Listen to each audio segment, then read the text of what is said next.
तो उत्तर प्रदेश की जनता कहाँ तटस्थ हो गई है योगी और मोदी के श्री चरणों में। मोदी और योगी का तलवा चाटना बंद करना है, मंदिर मस्जिद द्वेष नफरत का बाजार बंद करना है, शिक्षा पढ़ाई लिखाई दवाई और कमाई पर बहस करना है।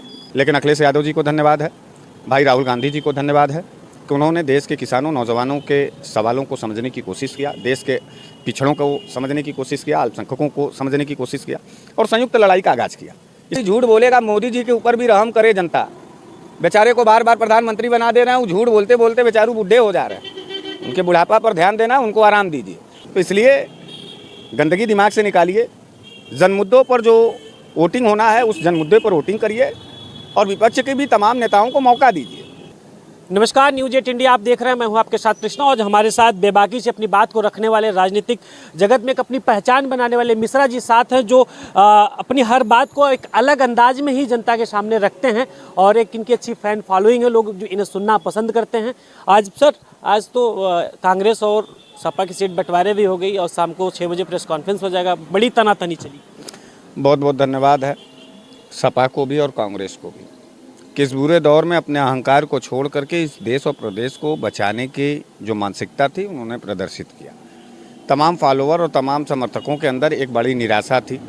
जिस हिसाब से समाजवादी पार्टी ने लगातार अपना लिस्ट जारी किया प्रत्याशियों का, उससे एक बार ये लगा कि कहीं ऐसा तो नहीं कि सारा लड़ाई पानी में न चला जाए।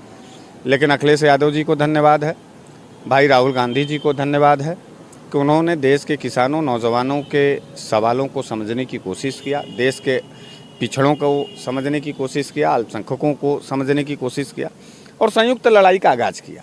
इसके लिए बहुत बहुत धन्यवाद है।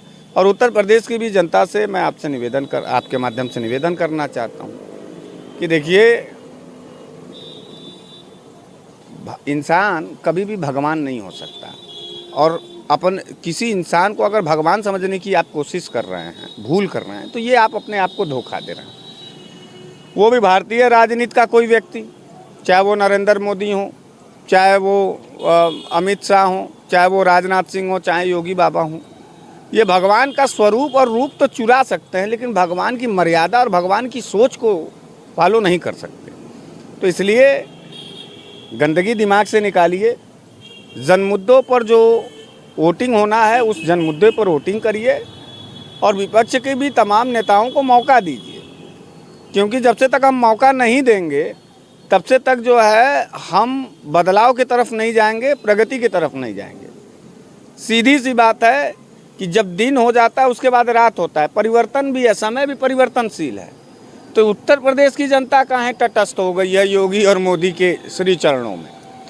मोदी और योगी का तलवा चाटना बंद करना है, मंदिर मस्जिद द्वेष नफरत का बाजार बंद करना है, शिक्षा पढ़ाई लिखाई दवाई और कमाई पर बहस करना है।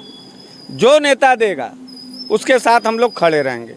आज भारतीय जनता पार्टी इस चीज़ को देने में असफल रही है, तब न हम लोग ललकार के बोल रहे हैं। ऐसा तो है नहीं कि दुश्मनी है, मोदी जी हमारा 2-4 ठो मकान ले लिए हैं, योगी जी घर वर गिरवा दिए हैं, ऐसा तो नहीं है। लेकिन विचारधाराओं के आधार पर लड़ाई है कृष्णा जी, और इस प्रदेश में विपक्ष को की ज़रूरत है। सत्ता पक्ष को हम लोगों ने 10-10 साल देख लिया, मोदी जी को भी लगातार 10 साल देखा, झूठा झपाट पर वो बेचारू बोलता रह गए। कितना कोई झूठ बोलेगा, मोदी जी के ऊपर भी रहम करे जनता। बेचारे को बार बार प्रधानमंत्री बना दे रहे हैं, वो झूठ बोलते बोलते बेचारू बूढ़े हो जा रहे हैं। उनके बुढ़ापा पर ध्यान देना, उनको आराम दीजिए।